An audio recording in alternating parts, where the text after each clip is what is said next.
Hola, te saluda el profesor Michael Ayala, espero te encuentres muy bien. En esta ocasión quisiera hablar del monitor Atahualpa, uno de los barcos que formó parte de la escuadra peruana durante la Guerra del Pacífico. Es un monitor, es un tipo de barco, ya obsoleto obviamente, que tuvo una presencia durante el bloqueo del Callao. Se dio un bloqueo, y voy a contarlo en un momento.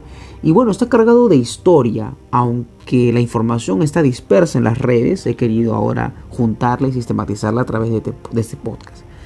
Vamos entonces, primero con su compra.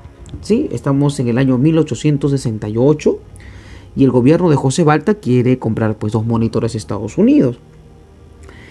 Y se había querido comprar antes, en 1862. Se había querido comprar, pero bueno, durante el gobierno de Abraham Lincoln, él había denegado la compra a terceros de cualquier tipo de barco, ¿no?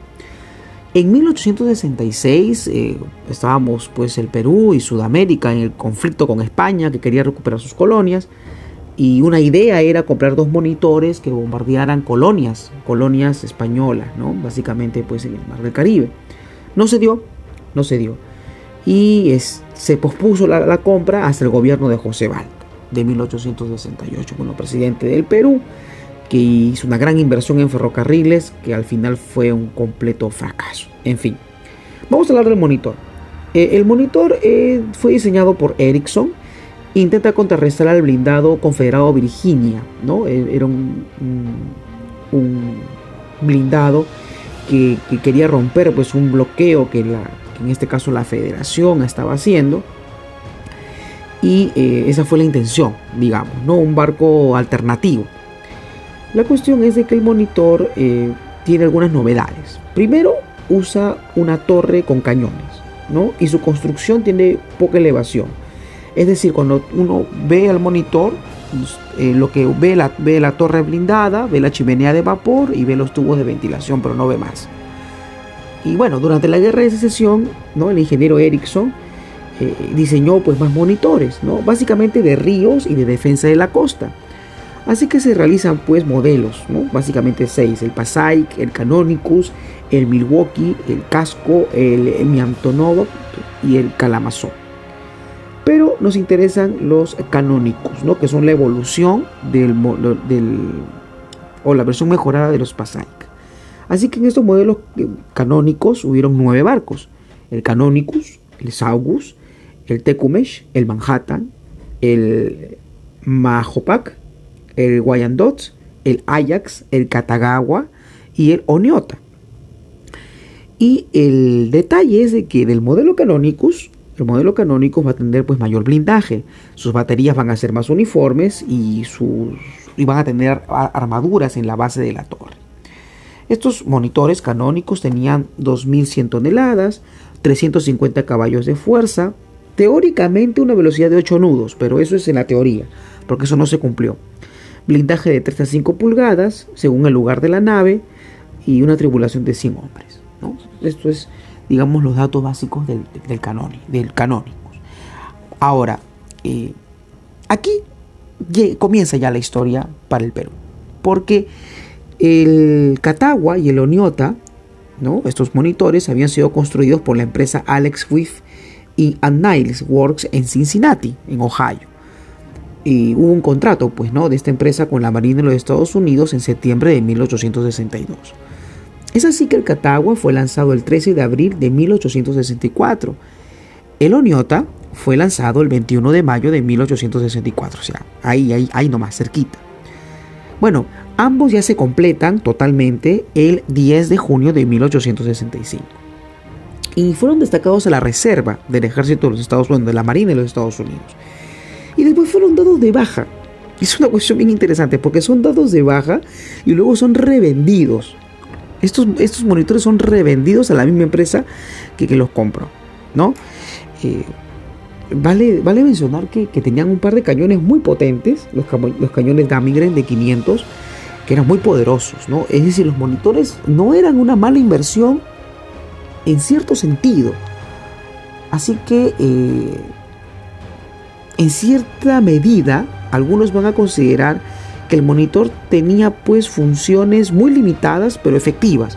otros van a decir que fue un desperdicio de dinero. Y de hecho, si contrastamos lo que viene, más de uno le va a dar la razón a este sector. La cuestión es que el Perú compra ambos monitores, ¿no? Pero lo que iba a ser pues un monto de $750,000 termina siendo más de 1 millón de la inversión. A ver, ¿por qué? Porque no solo había que comprar los monitores, había que comprar los transportes que los movieran: el Marañón, el Pachitea y el Reyes, para remolcarlos, ¿no? De estos tres, el Marañón y el Pachitea se tuvieron que comprar. Así que los monitores, más los gastos de viaje, más los gastos de los marineros, más los gastos de los viáticos, más todo sumaba más de 1 millón, digamos, de dólares en ese momento, ¿no? Y esto podemos contrastarlo con lo que costaron pues el Blanco Encalada y el Cochrane, que costaron más o menos entre gastos y todo 800,000, digamos ya 1 millón. La cuestión es que la historia juzga hoy, pues, ¿no? Que con ese 1 millón pudimos haber comprado 2 blindados, pero compramos 2 monitores ya obsoletos. Y esto fue una cuestión pues escandalosa y motivo de muchas investigaciones.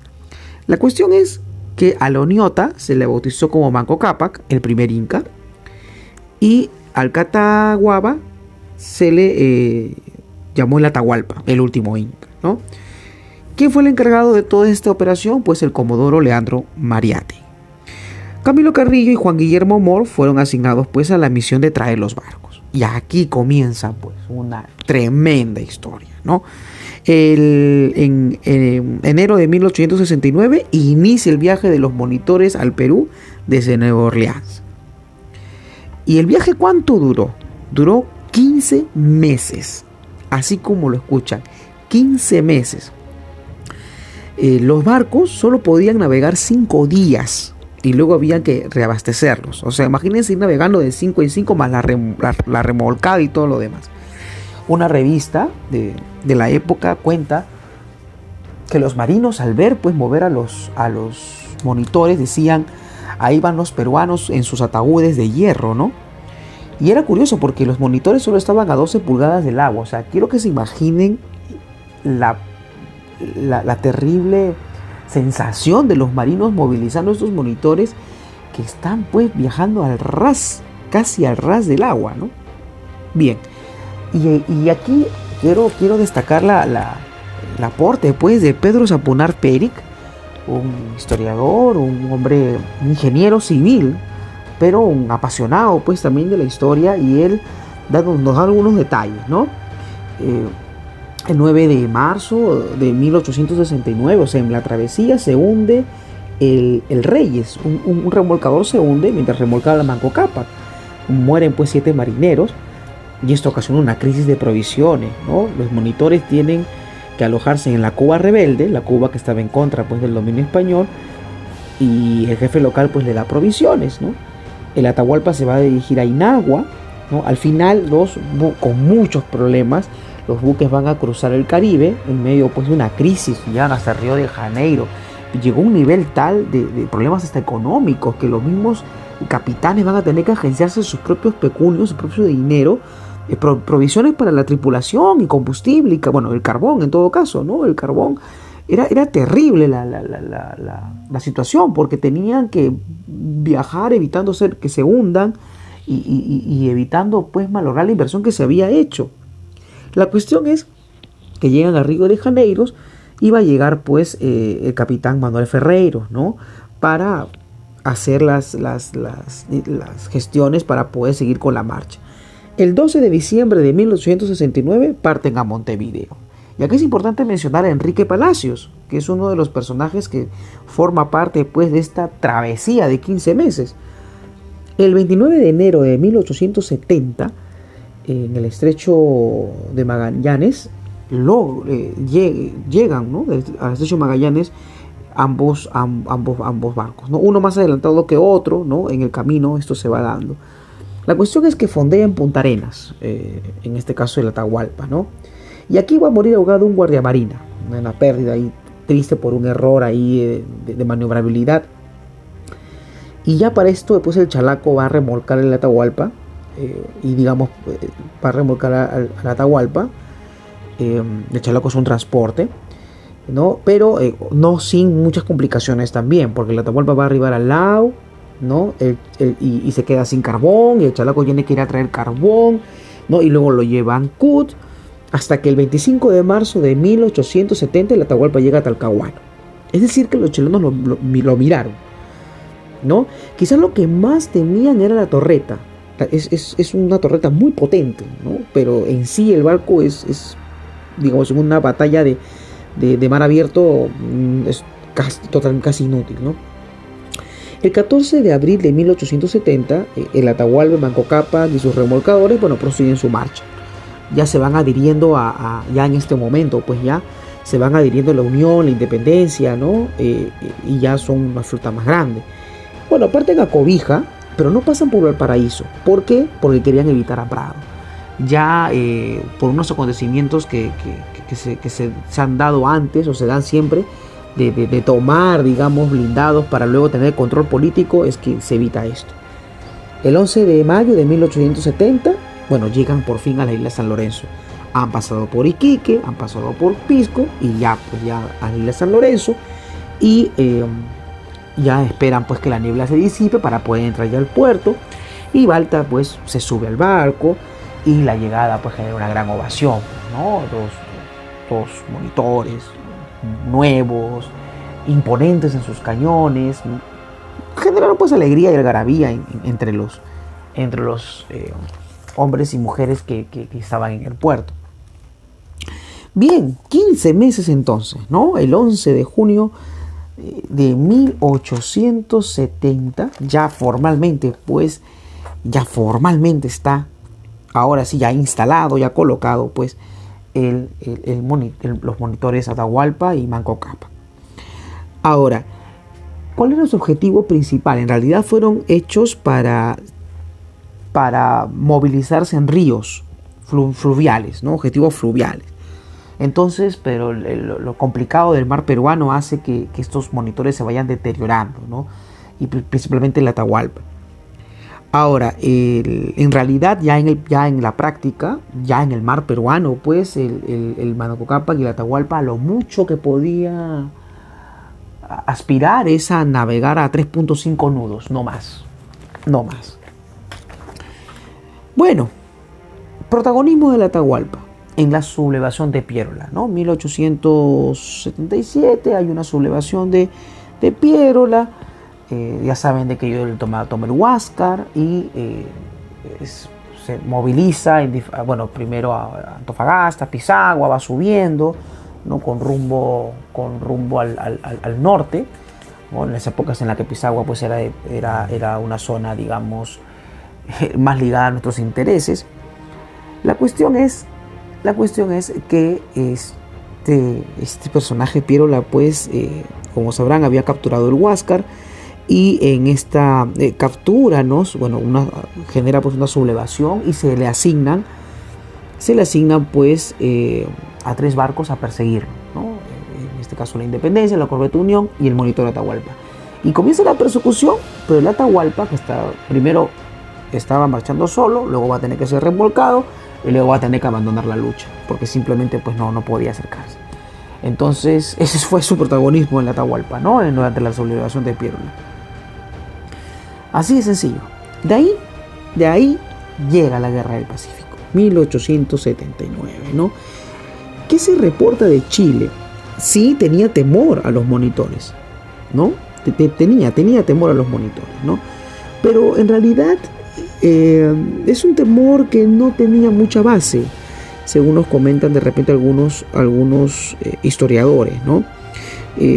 Obviamente eran blindados, pero imposibles de movilizarse, digamos, con la velocidad pues, de un blanco encalado, un Cochrane o con un monitor Huáscar, ¿no?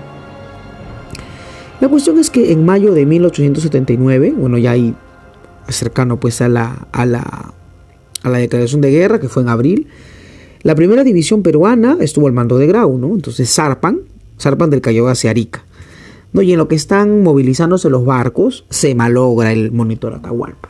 Las máquinas se funden, se malogran las máquinas, y no queda otra cosa que remolcar al monitor Atahualpa a la isla San Lorenzo. Sus motores pues colapsaron, ¿no? Y no le queda otra que regresar al Callao. Así que va a estar en el Callao. Grau un hombre muy visionario, un hombre muy inteligente, va a buscar la manera de movilizar los navíos de guerra peruanos de tal modo que sean útiles, ¿no? Porque está recibiendo pues un material bélico no muy bueno. Confiaba mucho pues en la Independencia y el Huáscar porque tenían sus ventajas. Hoy sabemos que tenían sus ventajas, pero tenía pues otros barcos que no eran muy potentes.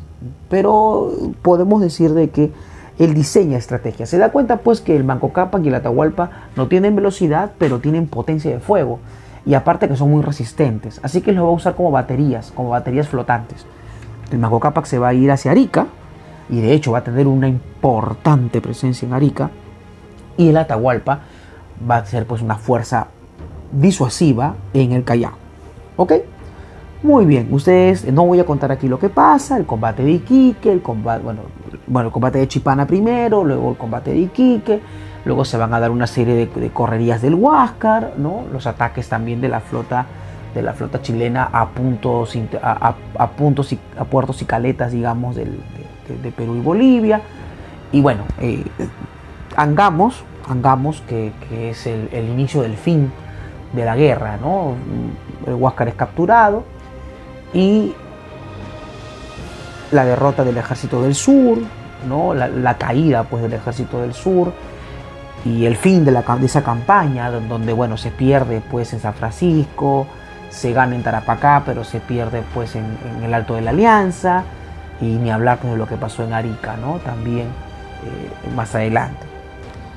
Bien, entonces, en ese proceso Chile tenía varias decisiones que tomar. Así que una de las decisiones que toma es sitiar el Callao, ¿no? Básicamente sitiar el Callao. Y va a movilizar a sus barcos para el sitio del Callao. Ahora, es un tema muy amplio, no lo voy a detallar, solo les puedo decir que hay una movilización de la flota chilena hacia el Callao. Y en esa movilización hay un barco importante que es el transporte artillado Angamos, que tiene un cañón que dispara a grandes distancias. Bueno, ni hablar de los blindados, ni de los barcos capturados. La Pilcomayo, por ejemplo, el Huáscar, van a llegar con bandera chilena al puerto del Callao para iniciar el bombardeo. Es en ese proceso en que, bueno, el general Pierola ordena pues que hay que defender el Callao. Así que hay que defenderlo. Se van a sacar pues esos cañones que se usaron durante la guerra con España en 1866, y se van a implementar de modo estratégico y se van a desarrollar lo que se conoce como fuerzas sutiles, es decir, lanchas torpederas. Se van a hacer algunos experimentos del lanzamiento de torpedos, se va a contratar, inclusive se va a querer contratar a un buzo, un profesional, un nadador profesional para que instale pues dinamita en un barco. Se van a hacer una serie de experimentos, es una guerra experimental, ¿no? Las fuerzas sutiles. La cuestión es que en medio de todo eso, porque estamos hablando del Atahualpa, el Atahualpa se queda como una batería flotante, ¿no? Sus cañones y torretas blindadas eran pues temibles, es decir, en varias ocasiones la flota chilena no quiso acercarse para evitar los fuegos del Atahualpa, puesto que ya habían tenido pues malas experiencias con monitores. Así que la cuestión es que el bloqueo del Callao pues se inicia el 10 de abril de 1880 y va a terminar el 17 de enero de 1881. Así que ¿quién comanda todo esto, no? Germán Astete Fernández de Paredes es el que va a comandar este despliegue, ¿no? Junto con Iriarte y José María García van a idear pues un sistema de defensa que va a ser bastante efectivo. Mientras estuvo el monitor Atahualpa, los barcos chilenos tuvieron mucho cuidado de acercarse. Y voy a detallarlo un poquito, ¿no?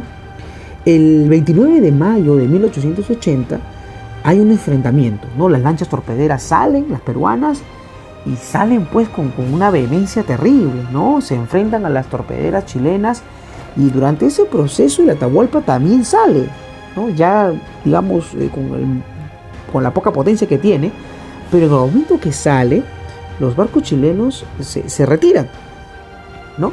Y esto ha llevado pues a decir que el Atahualpa era un buen barco en cuanto a fuerza disuasiva. Bueno, claro, para otra cosa no sirvió, más que para eso. ¿Quiénes comandaban el Atahualpa? Bueno, hay algunos datitos que quiero compartirles, ¿no? No sé si se acordarán pues de Pedro Garezón, ¿no? El que ordena que se abran las válvulas del monitor Huáscar. Sí, él va a ser el segundo comandante del Atahualpa. Arnaldo Larrea también va a ser uno de los comandantes del Atahualpa. La cuestión es que un último ya protagonismo del monitor Atahualpa va a ser el 11 de diciembre de 1880. Ya el 9 y el 10 habían habido enfrentamientos. Ya en otra edición les voy a contar un poquito, ¿no?, de lo que es la incursión, digamos, de las torpederas peruanas contra las chilenas, ¿no?, en este sitio del Callao. También nos tocará hablar en su momento pues de que durante estos conflictos también esos meses se da el hundimiento de la Covadonga, de la cañonera Covadonga. También se va a dar el hundimiento del transporte artillado Loa, ¿no? Y bueno, que fueron triunfos, bueno, pírricos, pero importantes, digamos, para el honor de la Marina de Guerra peruana. Regresemos. El 11 de diciembre de 1880 se va a dar el último combate entre buques chilenos y defensas peruanas. ¿Qué pasa? El ataque inicia con el bombardeo artillado, digamos, el bombardeo del transporte artillado Angamos, ¿no?, con su cañón de largo alcance. ¿Quiénes salen? El Arno, la torpedera Arno, la torpedera Urcos, y sale el Atahualpa, ¿no? A la 1 de la tarde, pues el Angamos había salido de la isla San Lorenzo, colocándose en una posición estratégica, y comienza el bombardeo. Y la batería Arica en el Callao responde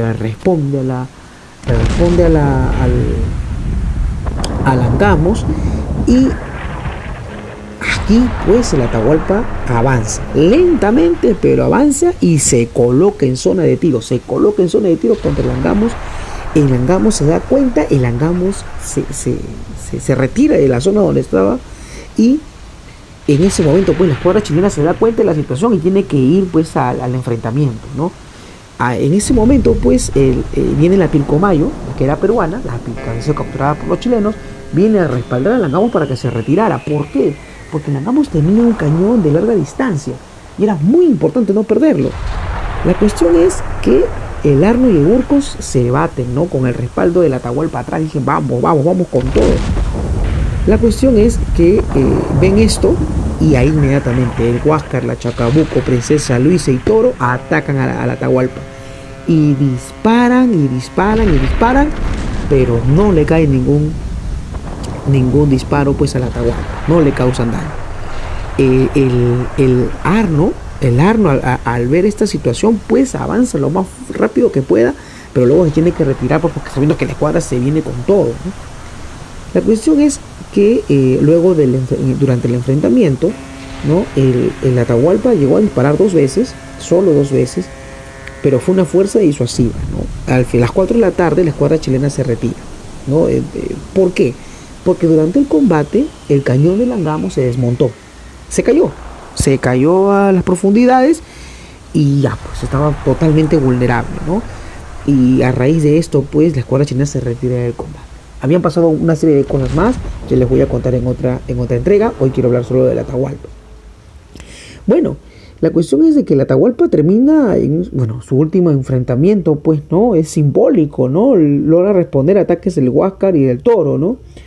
Ahora, entre todos dispararon 105 veces la escuadra chilena, y la flota peruana, sumando todo, a más o menos 24 tiros, digamos, de lo que se reporta, ¿no? Puede ser que haya más o haya menos.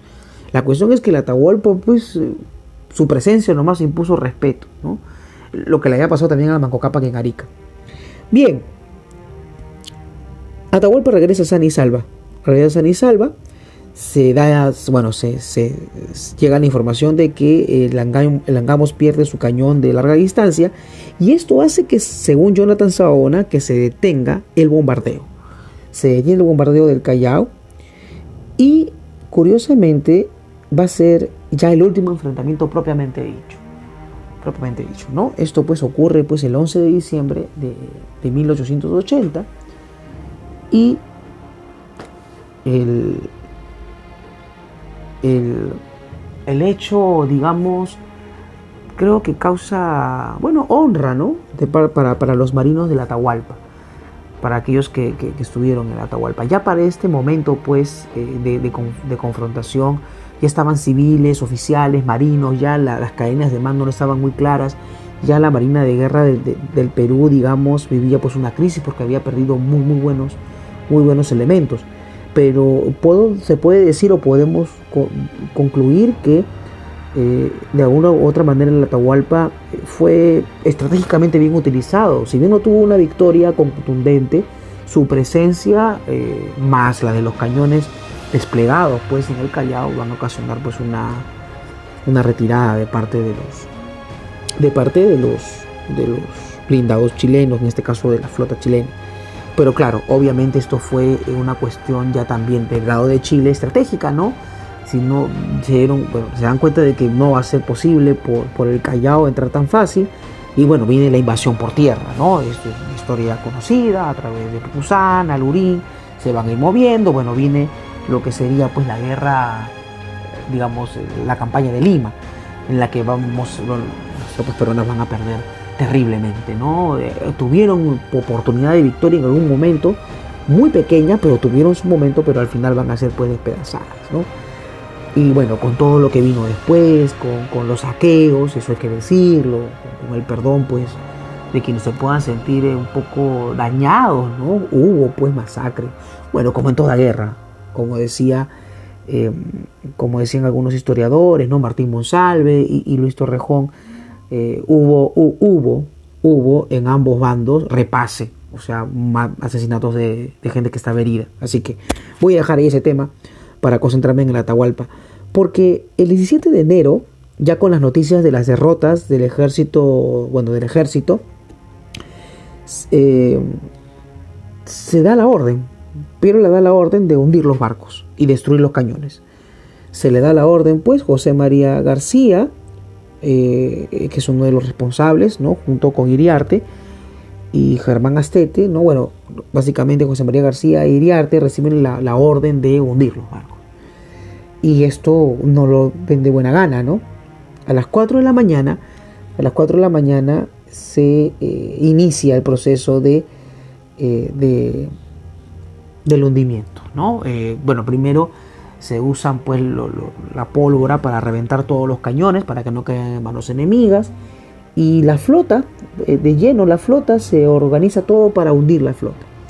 Se cuenta pues algunas crónicas, según Jonathan Sahona, un personaje que me parece muy interesante lo que ha escrito, junto también pues con Pedro Sapunar Peric, ¿no? Que también personajes interesantes. Agradezco mucho sus aportes ahí navegando por las redes. Les puedo contar que según lo que se ha recogido de la información, la Unión y el Atahualpa, ¿no? El Atahualpa y la Unión, digamos, se van colocando hacia mar adentro, y ya en mar adentro pues se funden las máquinas y se inicia el proceso de las explosiones que van a generar su hundimiento. La Unión termina siendo hundida, el Atahualpa termina siendo hundida.